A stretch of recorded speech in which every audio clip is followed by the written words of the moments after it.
جی معزز سامعین کرام السلام علیکم۔ آج ہم غلام عباس کے ایک افسانے کن رس کے حوالے سے بات کریں گے۔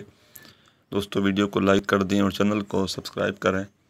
غلام عباس کا یہ افسانہ کن رس ان کے دیگر افسانوں کی مانند بیانیہ تکنیک میں لکھا گیا ہے اور انسانی کمزوریوں کی داستان کو بیان کرتا ہے کہ انسان کو اپنی خواہشات کی تکمیل میں کن دشوار مرحلوں سے گزرنا پڑتا ہے اور اس کی کیا قیمت چکانی پڑتی ہے، مگر انسان کو ان سب باتوں کا احساس اس وقت ہوتا ہے جب وقت گزر چکا ہوتا ہے اور انسان کو سوائے افسوس کرنے کے اور کچھ حاصل نہیں ہوتا۔ یہ افسانہ بھی کچھ اسی طرح کا قصہ ہمارے سامنے بیان کرتا ہے۔ اس افسانے میں ایک طرف تو بازار حسن کو دکھایا گیا ہے تو ساتھ ہی اس کے مقابلے میں تقدس اور پاکیزگی سے بھرپور ایک ماحول بھی دکھایا گیا ہے۔ غلام عباس کے نزدیک کن رس سے مراد وہ لوگ ہیں جو گانے بجانے اور موسیقی کے شوقین ہوتے ہیں۔ افسانے میں ایک ایسا محلہ دکھایا گیا ہے کہ جہاں پہ امیر اور متوسط گھرانے کے لوگ موجود ہیں۔ اس محلے میں دیندار طبقہ موجود ہے، مساجد ہیں جہاں پہ 5 وقت کی اذانیں سنائی دیتی ہیں۔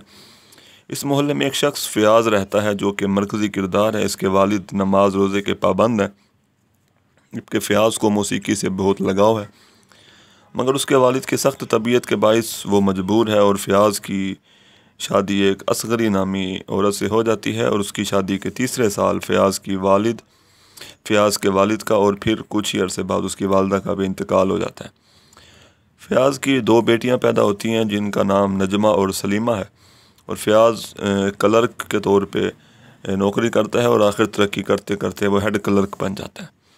ایک روز دفتر سے واپسی پر اسے ایک ساز کی آواز سنائی دی تو وہ اس ساز کی آواز کے پیچھے ایک غریب موسیقار حیدری خان کے پاس پہنچ گیا اور اسے کچھ نذرانہ پیش کیا اور کہا کہ اگر وہ اس کے ساتھ گھر چلے گا تو وہ اسے کھانا دیا کرے گا۔ تو حیدری خان اس کے ساتھ آنے پر راضی ہو گیا۔ چنانچہ فیاض جو ہے گھر میں پردہ کروا کر حیدری خان کو اپنے گھر لے گیا اور ایک بیٹھک میں اس کو بٹھایا اور یوں روزانہ فیاض کو جو ہے موسیقی کی تعلیم حیدری خان دینے لگا۔ نجمہ اور سلیمہ سے بھی اس کا تعارف کرایا گیا اور فیاض حیدری خان کو 1 روپیہ دیتا تھا اور جو حیدری خان تھا وہ اس 1 روپے سے کچھ پیسوں کی مٹھائی اور پھل خریدتا اور فیاض کی بچیوں کو لا کے دیتا۔ یوں رفتہ رفتہ وہ بچیاں اس سے مانوس ہوتی گئیں اور انہوں نے حیدری خان سے پردہ کرنا بھی چھوڑ دیا۔ دوسری طرف گھر سے گانے بجانے کی آوازیں جب آنے لگیں تو محلے داروں نے جینا دوبر کر دیا اور ایک دن امام مسجد نے فیاض کو گلی میں روک کر کہا، یہ خرافات جو دن رات آپ کے گھر ہوتی رہتی ہیں ان کی تو کسی صورت بھی اجازت نہیں۔ بلا شک آپ اپنے فعل کے خود مختار ہیں اور رب العزت کے سامنے آپ اپنے اعمال کے خود جواب دہ ہوں گے، مگر مسئلہ صرف آپ ہی کی ذات تک محدود نہیں ہے بلکہ پورے محلے پر آپ کی ان خرافات کا نہایت قبیح اثر پڑ رہا ہے۔ فیاض یہ باتیں سن کر پریشان ہوا اور اس دن اس نے موسیقی کی مشق نہ کی۔ اگلے دن حیدری خان اپنے ساتھ ایک پنڈت کے حلیے والا ایک شخص لایا۔ فیاض اپنی بچیوں کو بھی اپنے ساتھ ہی موسیقی کی تعلیم دلوا رہا تھا، جس کی وجہ سے فیاض کی بیوی اصغری نے احتجاج بھی کیا مگر حیدری نے انہیں راضی کر لیا۔ تو جب فیاض نے جو ہے وہ امام صاحب کا واقعہ حیدری خان کو بتایا تو حیدری خان نے اسے ہمت دی اور اسے کہا کہ تو پریشان نہ ہو۔ چنانچہ وہ بچیوں کو موسیقی کے ساتھ ساتھ اب ڈانس کی تربیت بھی دینے لگا۔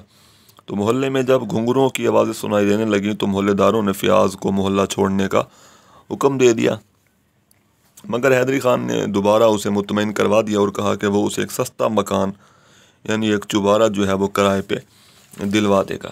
چنانچہ حیدری نے جو چوبارہ فیاض کو کرائے پہ دلوایا وہاں مختلف اشیاء کی دکانیں کثیر تعداد میں موجود تھی، گویا وہ ایک پورا بازار تھا یا ایک چھوٹا سا شہر تھا۔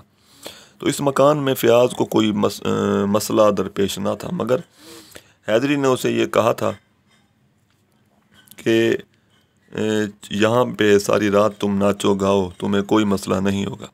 تو فیاض اور اس کے گھر والوں کو یہ معلوم نہ تھا کہ یہ مکان کس علاقے میں موجود ہے۔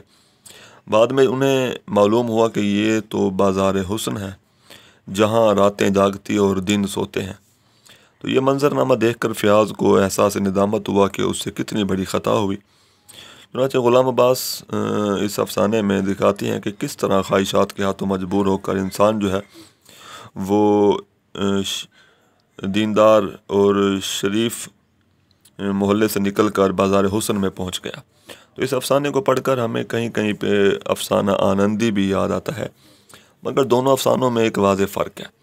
دونوں افسانوں میں اگرچہ ہجرت کا ذکر کیا گیا ہے، مگر کنرس کے اندر جو ہجرت ہے وہ صرف ایک فرد کی یعنی فیاض کی ہجرت ہے اور اس کے گھر کی ہجرت ہے، مگر آنندی میں پورے شہر کی ہجرت ہے۔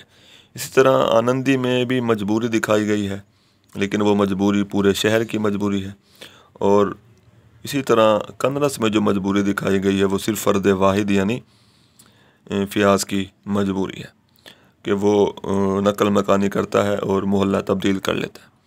چنانچہ اپنے موضوع، جزیات نگاری، حلیہ نگاری اور منظر نگاری کے باعث یہ افسانہ غلام عباس کا اور اردو کا ایک بہترین افسانہ قرار دیا جا سکتا ہے۔ شکریہ۔